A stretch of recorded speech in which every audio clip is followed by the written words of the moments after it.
Hello all, இன்னைக்கு நம்ம என்ன கான்செப்ட் பற்றி பார்க்க போகிறோம்னு பார்த்தீங்கன்னா மேக்ஸ்மெயின். அதுக்கு முன்னாடி என்னோட சப்போர்ட் அண்ட் ரெசிஸ்டன்ட் லெவல்ஸை நான் ஷேர் பண்ணியிருக்கேன். அதையும் செக் பண்ணி பார்த்துக்கோங்க. மேக்ஸ்மெயின் அப்படின்ற வேர்ட்ஸை மோஸ்ட்லி ட்ரேடிங்கில் புதுசாக வந்தவங்களாக இருக்கட்டும், எக்ஸ்பீரியன்ஸாக இருக்கட்டும், நிறைய பேர் பார்த்துருப்பீங்க. மோஸ்ட்லி இது எக்ஸ்பைரி வியூ அப்போ எப்படி ஒர்க் அவுட் ஆகுது அப்படின்றது தான் நம்ம இன்றைக்கி பார்க்க போகிறோம்.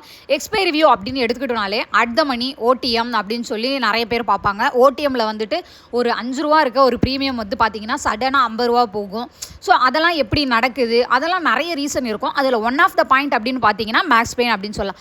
Mostly OTM out of the money அதில் யார் அதிகமாக ப்ராஃபிட் பண்ணுவாங்கன்னு பார்த்தீங்கன்னா ஆப்ஷன் செல்லர்ஸ் தான். ஆப்ஷன் பையர்ஸ் அதில் 90% லாஸ் தான் பண்ணுவாங்க. ஏன்னா ஓடிஎம் ஆப்ஷனில் ஆப்ஷன் செல்லர்ஸ் ஷார்ட் பண்ணுவாங்க. எப்படின்னா ஒரு 50 ருபீஸ் இருக்கிறது 5 ருபீஸ் ஆகிறப்ப ஆப்ஷன் பையருக்கு அதிகமாக லாஸ் ஆகும். ஆனால் ஆப்ஷன் செல்லர்ஸ் நல்லாவே ப்ராஃபிட் பண்ணுவாங்க. ஸோ இதில் பார்த்தீங்க அப்படின்னா இந்த மாதிரி நடக்கிறப்ப லீஸ்ட் பெயின் ஆப்ஷன் செல்லருக்கு இருக்கும், மேக்ஸிமம் பெயின் ஆப்ஷன் பையர்ஸ்க்கு இருக்கும். அதை பேஸ் பண்ணி தான் இது மேக்ஸ் பெயின் அப்படின்னு சொல்கிறாங்க.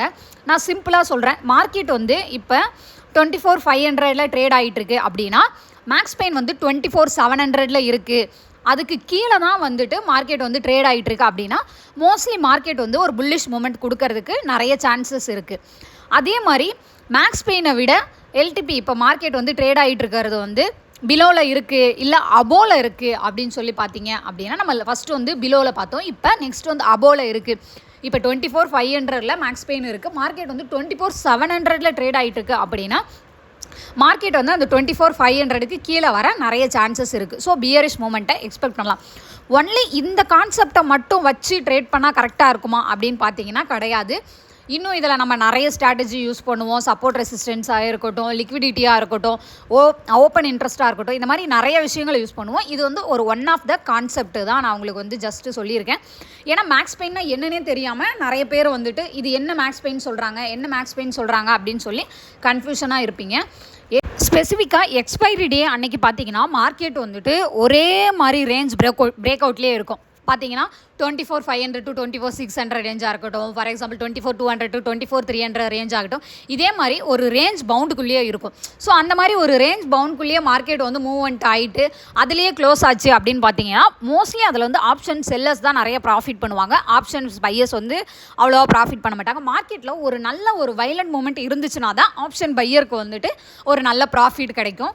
ஸோ மேக்ஸ் பெயின் என்ன இடத்த இருக்குது, இப்போ 24,500 to 550 மார்க்கெட் ட்ரேட் ஆகிட்டு இருக்கு. 24,600 தான் மேக்ஸ் பெயின் அப்படின்னு சொல்லினா ஸோ அந்த இடத்த மார்க்கெட் ஒரு நல்ல ஒரு புல்லிஷ் கேண்டிலை கொடுத்து பிரேக் அவுட் ஆகுதா, இல்லை அந்த லெவலுக்கு கீழே ஒரு நல்ல பெயரிஷ் கேண்டிலை கொடுத்து பிரேக் அவுட் ஆகுதா அப்படின்றத செக் பண்ணுங்கள்.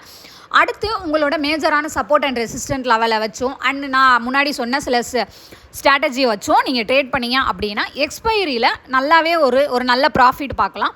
பட் ஆனால் என்னென்னே கான்செப்ட் தெரியாமல் எடுத்ததும் பிளைண்டாக எக்ஸ்பைரி அன்றைக்கி ட்ரேட் பண்ணாதீங்க. மோஸ்ட்லி ஃப்ரெஷர்ஸ் ஏன்னா புதுசாக மார்க்கெட்டுக்குள்ளே வரவங்க அதிகமாக லாஸ் பண்ணுறது இந்த எக்ஸ்பைரி டைமில் தான். ஸோ நீங்கள் நல்லா உங்களோட செட்டப் எல்லாத்தையுமே ரெடி பண்ணிவிட்டு அதுக்கப்புறம் எக்ஸ்பைரி டேக்குள்ளே வாங்க.